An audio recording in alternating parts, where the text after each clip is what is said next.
മഹീന്ദ്രയുടെ Java 42 model ബൈക്കിനെ modify ചെയ്ത് cafe razor മോഡലാക്കിയ മെക്കാനിക്കിനെ സമൂഹ മാധ്യമങ്ങളിലൂടെ തിരയുകയാണ് മഹീന്ദ്ര ഗ്രൂപ്പ് ചെയർമാൻ ആനന്ദ് മഹീന്ദ്ര. ആനന്ദ് മഹീന്ദ്രയ്ക്ക് ആളെ കിട്ടിയില്ലെങ്കിലും മീഡിയ വണ്ണിന് ആളെ കിട്ടിയിട്ടുണ്ട്. ആ വൈറൽ യുവ മെക്കാനിക്കിന്റെ വിശേഷങ്ങൾ കാണാം ഇനി. ആനന്ദ് മഹീന്ദ്ര തരുന്ന ആ യുവ മെക്കാനിക്ക് മറ്റാരുമല്ല, തൃശ്ശൂർ ചാലക്കുടി മാമ്പ്ര സ്വദേശിയായിട്ടുള്ള റൈഹാനാണ് ശരിക്കും ഇപ്പോൾ പറഞ്ഞാൽ സമൂഹ മാധ്യമത്തിൽ മൊത്തം വൈറലായി നിൽക്കുന്ന റൈഹാൻ ഉണ്ടാക്കിയ ബൈക്കും അത് ആരാണെന്ന് തിരഞ്ഞുകൊണ്ടിരിക്കുകയാണ്. അതായത് നമ്മൾ ഉണ്ടാക്കിയ ഒരു വണ്ടി, അത് കഫേ റേസർ എന്ന് പറയും. അതായത് ജാവ ഞാൻ കഫേ റേസർ മോഡലിലേക്ക് ആക്കിയ ഒരു വണ്ടി. അത് ആക്ച്വലി ഇൻസ്റ്റയിൽ ഞാൻ പോസ്റ്റ് ചെയ്തൊരു ഫോട്ടോ ആയിരുന്നു. അത് പിന്നെ 2 ദിവസം കഴിഞ്ഞിട്ട് ആനന്ദ് മഹീന്ദ്രയുടെ ഒഫീഷ്യൽ ട്വിറ്റർ പേജിലാണ് ഞാൻ പിന്നെ അത് കാണുന്നത്. അത് പുള്ളി അതിനൊരു ബാറ്റ് മൊബൈക്ക് എന്ന ഒരു പേരിട്ടും വിളിക്കുകയും ചെയ്തു.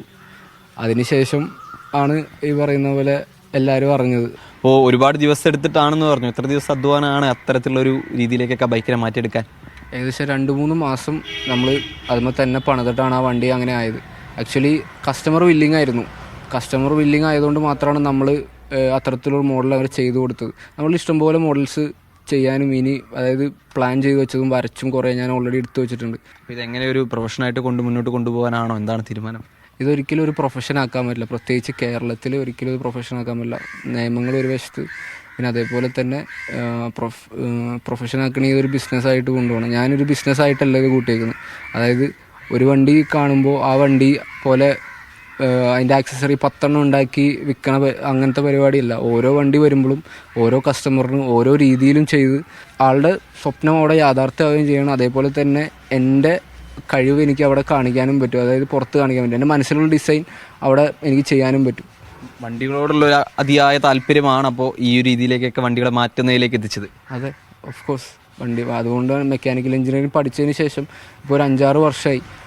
ഒരുപാട് പ്രഷർ ഫാമിലിയിൽ നിന്നായാലും നാട്ടിൽ നിന്നായാലും ഒരുപാട് പ്രഷർ വന്നിട്ടും ഒരു 6 വർഷമായിട്ടും ഞാൻ നാട്ടിൽ തന്നെ ഈ ഒരു പാഷൻ്റെ പുറത്ത് തന്നെ നിൽക്കായിരുന്നു. അപ്പോൾ ഇത്തരത്തിൽ ശരിക്കും പറഞ്ഞാൽ ഈ ആനന്ദ് മഹീന്ദ്ര തിരഞ്ഞു നടക്കുന്നതും അത്തരത്തിലൊരു പ്രൊഫഷനിലേക്ക് ഒരു ആദ്യം ചൂടുകൂടിയായിട്ട് കണ്ടുകൂടെ? അതാണ് ഒരു പ്രതീക്ഷ.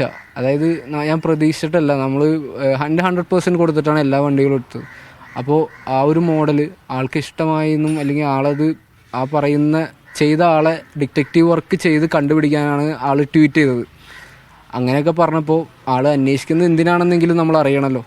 ഇപ്പോൾ ആളെന്ന് പറഞ്ഞാൽ ഓട്ടോമോട്ടീവ് ലെജൻഡിൽ ഞാനായാലും വണ്ടി ഫീൽഡിലുള്ള ആരായാലും വണ്ടിപ്രേമികൾ ആരാണെങ്കിലും ഒരു ലെജൻഡായിട്ട് കാണുന്ന രത്തൻ ടാറ്റ ഇപ്പോൾ ലേറ്റ് ആൾ കഴിഞ്ഞ് കഴിഞ്ഞാൽ അടുത്തത് ആനന്ദ് മഹീന്ദ്ര തന്നെയാണ്. അപ്പോൾ അതേപോലത്തെ ഒരു വ്യക്തി ട്വീറ്റ് ചെയ്ത് അതിനേക്കാളും വലിയ അംഗീകാരം എനിക്ക് കിട്ടാനില്ല. അപ്പോൾ ഇനിയിപ്പോൾ ജസ്റ്റ് ഒരു മീറ്റിങ്ങിനാണ്, അല്ലെങ്കിൽ എന്നെ ഒരു അംഗീകരിക്കാനാണെങ്കിലും അല്ലെങ്കിൽ എന്നെ മനസ്സിലാക്കാനാണെങ്കിലും അത് അവിടെ എത്തണം എന്നുള്ളൊരു ആഗ്രഹമുണ്ട്. റൈഹാൻ എന്ന് പറഞ്ഞൊരു പക്ഷേ എത്രയോടൊന്നും അറിയാൻ സാധ്യതയില്ല, ജിന്നെന്ന് പറയേണ്ടി വരില്ലേ? ജിന്നിനെ മഹീന്ദ്ര ഗ്രൂപ്പിന്റെ ചെയർമാൻ അടുത്തേക്ക് എത്തിച്ചത് വണ്ടികളോടുള്ള പ്രിയം തന്നെയാണ്. അത്തരത്തിൽ ആ വണ്ടികളോടുള്ള പ്രിയം ജിന്നിന്റെ ആഗ്രഹം പോലെ മഹീന്ദ്ര ഗ്രൂപ്പിന്റെ ചെയർമാനെ ആനന്ദ് മഹീന്ദ്രയെ കാണാനും സംസാരിക്കാനും അതിന്റെ ആഗ്രഹങ്ങൾ സാധിക്കാനും കഴിയട്ടെ. ബേസിൽ ജോർജിനൊപ്പം മാമ്പ്രയിൽ നിന്നും കെ അഖിൽ, മീഡിയ 1.